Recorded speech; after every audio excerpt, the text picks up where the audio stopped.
Hey guys, welcome to my channel Saumya's Bookstation. I'm Saumya. If you like my videos, please like and share them and subscribe to my channel. So guys, we are already halfway through 2017 and I have read 37 books so far, and when I say 37 books so far, I mean the number of books that I have read till the month of June. And in today's video, I am going to talk about 7 such books that I loved the most so far in 2017. These are all standalone books. They are not a part of any series or trilogies. Also, I am not going to include any Agatha Christie book in this list. I am going to make a separate video about the Agatha Christie books that I like the most in general, not just for this year. So let's get started.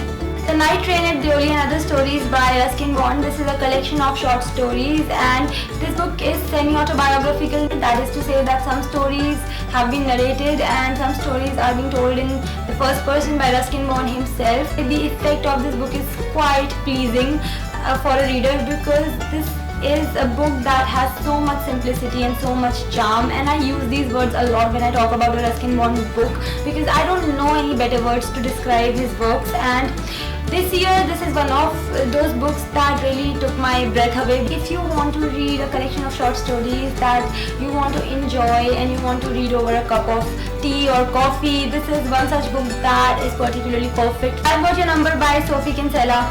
Poppy loses her engagement ring, and in a panic that follows, she loses her phone too, and the fact that her in-laws to be are not exactly crazy about her doesn't really help. So this is a book that has a lot of crazy scenarios that make you laugh a lot, and this is a beautifully written story that makes you feel good when you finish this book. I cannot tell you how much I appreciate a book that is able to make me laugh and make me feel good, and this book did that splendidly, guys. It was a thoroughly enjoyable experience reading this book, and it was such a delight to read. The Perks of Being a Wallflower by Stephen Chbosky. This is a story about a high school boy named Charlie who narrates the story in first person in form of many letters that he writes to a person he addresses as dear friend. In those letters, he talks about his life, his family life, his school friends and stuff. Charlie is a different kind of a person. He is very emotional and he's very sensitive. The message conveyed by the story is indeed beautiful, that you should celebrate your individuality and you should never lose hope. And also, this book has conveyed the message that you should communicate with your loved ones, ask them about their lives, how their lives are going and stuff like that. So overall, this is a very beautiful book to read. How to Be a Boss by Lily Singh. This is a non-fiction self-help book in which the phenomenally famous YouTuber Lily Singh, aka II Superwoman II, talks about her view towards how to lead a successful life. This book has a lot of chapters, and when I read this book, I read it in a single sitting the first time I read it, and since then I have kind of been reading a page or two of this book every day, because this is a very motivational book. And I think my particular reason for really liking this book is that she's a YouTuber, so a few examples that she's given in this book, they're kind of relatable, but you don't really have to be a YouTuber to love this book, because other things that she has talked about, they are just amazing.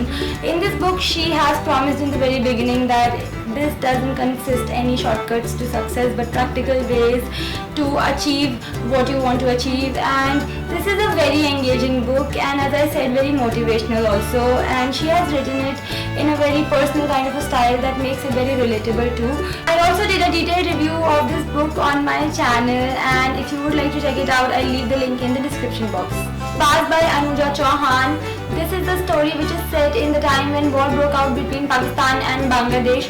This is a story about an Indian Air Force officer, Ishan Faujdar, and a photographer named Tehmina Dadiseth. This is a love story between them. Actually, this book has a lot of things going on in its storyline. There is a love story, there is friendship, there is the tension that grips everybody because of the war. This is a book that you pick up and you get hooked instantly, and you put it down only after you have finished perusing the very last page of this book. This book is a total entertainer, and I would like to say that every kind of emotion that there is, you go through as a reader while reading this book. You laugh, you cry, you bite your nails in nervous anticipation. this is a book that you enjoy reading. That is my opinion. I also did a detailed review of this book on my channel. I'll leave the link to that video in the description box if you would like to check it out. Persepolis by Marjane Satrapi. This is a story about Marjane Satrapi's life in Iran, and this is a graphic novel. In this book she talks about her daily life in Iran under its oppressive regime. This book has been told in a manner that is sad and amusing at the same time. There are moments in this book that make you terribly sad, but you still at the end are amused because that is the way this story has been written. And once you pick this book up, you are not able to give your attention to anything else. This is such a riveting read, guys, and I would like to say that she has presented her story in such a beautiful manner that as a reader I can say this, that I am not going to forget about this book anytime soon, and I don't even want to forget about this book. The story in this book is simply mesmerizing, and the way she has written it and the way she has executed it, all the pictures, all the dialogues and everything, it's just wonderful. Ongoing by Yagyasi. This book literally left me heartbroken, but I'm still glad that I came to read this book, because not only is this book beautifully written, but it also helped me gain a new perspective. This book is laden with suffering and pain and more suffering. It's a story about two sisters, Effia and Essie. They both hail from Africa and they get separated. And these two sisters have completely different destinies. Effia gets married to a slaver and Essie gets sold into slavery.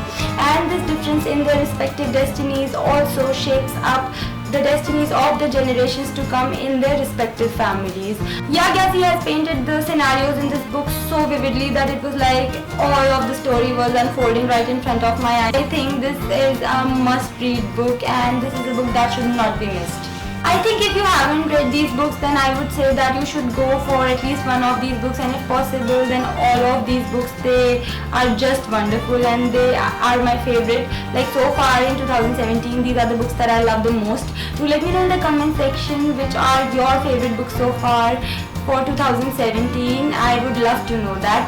So that was it for my today's video, guys. I hope you enjoyed watching it. If you want to connect with me on my social media, then the links are in the description box. I'll be back with my next video super soon. Bye.